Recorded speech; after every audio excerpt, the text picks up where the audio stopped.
2005 সালের 14 আগস্ট সকালে Helios flight 522 learn airport থেকে গ্রিসের অ্যাথেন্স এয়ারপোর্টে যাওয়ার প্রস্তুতি নিচ্ছিল। সকাল 9টা 7 মিনিটে ফ্লাইট টেক অফ করে। প্লেনে ছিল 115 জন প্যাসেঞ্জার এবং 6 জন ফ্লাইট ক্রু মেম্বার সহ মোট 121 জন। ফ্লাইটের পাইলট ছিল German pilot Hans Jurgen Martin, যার কিনা 16,900 ঘন্টা প্লেন উড়ানোর অভিজ্ঞতা ছিল। কো-পাইলট ছিল 51 বছর বয়সী প্যাম্পস সেরাল্যাম্পস, যার কিনা 7,449 ঘন্টা প্লেন উড়ানোর অভিজ্ঞতা ছিল। প্লেন উড্ডয়নের 15 মিনিট পরেই ঠিক 9টা 12 মিনিটে প্লেন 12,040 ফিট উচ্চতায় পৌঁছে যায়। আর এই উচ্চতায় প্লেন পৌঁছানোর পরে আচমকা একটি অ্যালার্ম বেজে ওঠে। পাইলটরা বুঝতে পারে যে এটা টেক অফ কনফিগারেশন অ্যালার্ম। এটা দেখে তারা আর কিছু ভেবে উঠতে পারছিল না, কারণ take off configuration alarm plane take off করার আগ মুহূর্তেই বেজে ওঠে। কিন্তু হঠাৎ করে 12,000 মিটার উচ্চতায় এই অ্যালার্ম বেজে ওঠার কারণ পাইলটরা ঠিক বুঝে উঠতে পারছিল না। কারণ জানার জন্য তারা এটিসি এর সাথে কন্ট্যাক্ট করে। পাইলট সবকিছু এটিসিকে খুলে বলছিল। ঠিক সেই মুহূর্তে আরও একটি ভয়ানক অ্যালার্ম বেজে ওঠে। ককপিটে থাকা বেশ কয়েকটি অ্যালার্ম একসাথে বেজে ওঠায় এটিসি অর্থাৎ কন্ট্রোল রুম থেকে পাইলটের কথা শোনা যাচ্ছিল না। সেই সাথে প্লেনে মাস্টার কশন অ্যালার্মও বেজে ওঠে, যার অর্থ ছিল প্লেনের বেশ কয়েকটি সিস্টেম একসাথে ওভারহিট হয়ে গিয়েছে। পাইলটেরা কিছু বুঝে উঠতে পারছিল না হঠাৎ করে এসব কি হচ্ছে। এসব অ্যালার্ম শুনে যাত্রীরা উত্তেজিত হয়ে পড়ে। ক্রু মেম্বাররা তাদেরকে শান্ত করার চেষ্টা করতে থাকে। প্যাসেঞ্জাররা নিঃশ্বাস নেওয়ার সময় অক্সিজেনের অনুপস্থিতি বুঝতে পারছিল। আর ঠিক তখনই অটোমোডে অক্সিজেন মাস্কগুলো নেমে আসে। এই সময় প্লেন ছিল 18,000 ফিট উচ্চতায়। পাইলট কন্ট্রোল রুমের সাথে যোগাযোগ করার বারবার চেষ্টা করতে থাকে, কিন্তু পাইলটের কথা এটিসি পর্যন্ত পৌঁছাচ্ছিল না। কিছুক্ষণের মধ্যেই এটিসি এর সাথে প্লেনের কন্ট্যাক্ট সম্পূর্ণভাবে বিচ্ছিন্ন হয়ে যায়। এরপর এটিসি প্লেনের সাথে অনেকবার কন্ট্যাক্ট করার চেষ্টা করেছে, কিন্তু তারা বারবারই ব্যর্থ হয়েছে। প্লেন আরও অধিক উচ্চতায় উঠতে থাকে। এই রুটে অ্যাথেন্স পৌঁছাতে প্লেনের সময় লাগে 1 ঘন্টা 45 মিনিট, অর্থাৎ 10টা 45-এ প্লেনের অ্যাথেন্স পৌঁছানোর শিডিউল ছিল। 9টা 30-এ প্লেন উঠে যায় 34,000 ফিট উচ্চতায়। এরপর 9টা 37 মিনিটে প্লেনটি অ্যাথেন্স ফ্লাইট ইনফরমেশন রিজনে পৌঁছে যায়। 10টা 12 থেকে 10টা 50 পর্যন্ত অ্যাথেন্স এয়ার কন্ট্রোল রুম থেকে প্লেনটির সাথে যোগাযোগ করার বারবার চেষ্টা করা হয়, কিন্তু তারা কোনোভাবেই প্লেনটির সাথে যোগাযোগ করতে পারছিল না। 10টা 45 বেজে যায়। ঠিক এ সময় প্লেনটি অ্যাথেন্স এয়ারপোর্টে ল্যান্ড করার কথা ছিল, কিন্তু এই সময়ে প্লেনের কোনো অস্তিত্বই খুঁজে পাওয়া যাচ্ছিল না। ভয়ানক কিছু ঘটেছে ভেবে অ্যাথেন্স এটিসি থেকে 2টি F-16 ফাইটার জেট প্লেনটিকে খুঁজতে পাঠানো হয়। বেশ কিছু সময় পরে ফাইটার জেট প্লেনটিকে খুঁজে পায়। একটি ফাইটার জেট প্লেনটির খুব কাছে চলে আসে। ফাইটার জেটের পাইলট দেখতে পারে কো-পাইলটের সিটে কেউ একজন বসে আছে, আর মেইন পাইলট নিজের মাথা ঝুঁকিয়ে অজ্ঞান হয়ে আছে। ফাইটার জেট পেছনে আসে। তারা প্লেনের জানালা দিয়ে দেখতে পায় 2টি ফাইটার জেট প্লেনটিকে ফলো করা সত্ত্বেও কোনো প্যাসেঞ্জার তাদের দিকে ভ্রুক্ষেপও করছিল না। কোনো প্যাসেঞ্জারের মধ্যে কোনো রিয়াকশন নেই। ঠিক 11টা 49 মিনিটে ফাইটার জেটের পাইলট দেখতে পায় অজ্ঞাত এক ব্যক্তি প্লেনের কেবিন থেকে ককপিটের দিকে যাচ্ছে। কিছু সময়ের জন্য সে প্লেনের পাইলটের সিটে বসে পড়ে। ফাইটার জেটের পাইলট সিগন্যাল দিতে থাকে।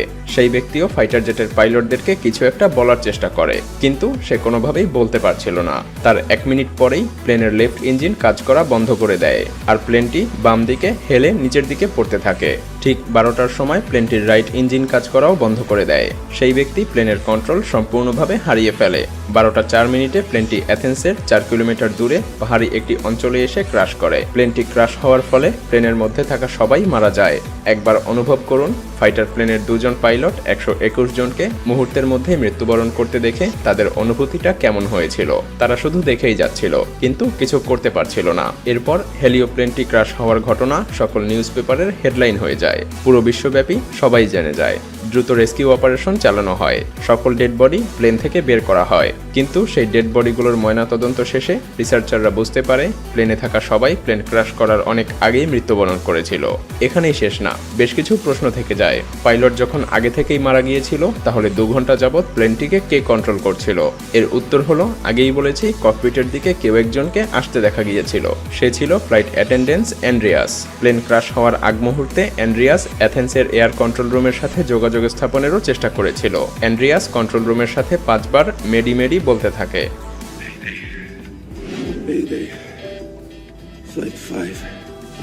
অ্যান্ড্রিয়াসের কাছে এমন কোনো অভিজ্ঞতা ছিল না যা দিয়ে সে বোয়িং প্লেনকে কন্ট্রোল করতে পারবে। তবে শেষ পর্যন্ত সে প্লেনটিকে একটি জনমানবহীন এলাকায় নিয়ে যেতে সক্ষম হয়। এক্সপার্টরা তদন্ত করে জানতে পারে প্লেন যখন বাম দিকে হেলে পড়েছিল তখন প্লেনের বাম ইঞ্জিনের ফুয়েল শেষ হয়ে গিয়েছিল।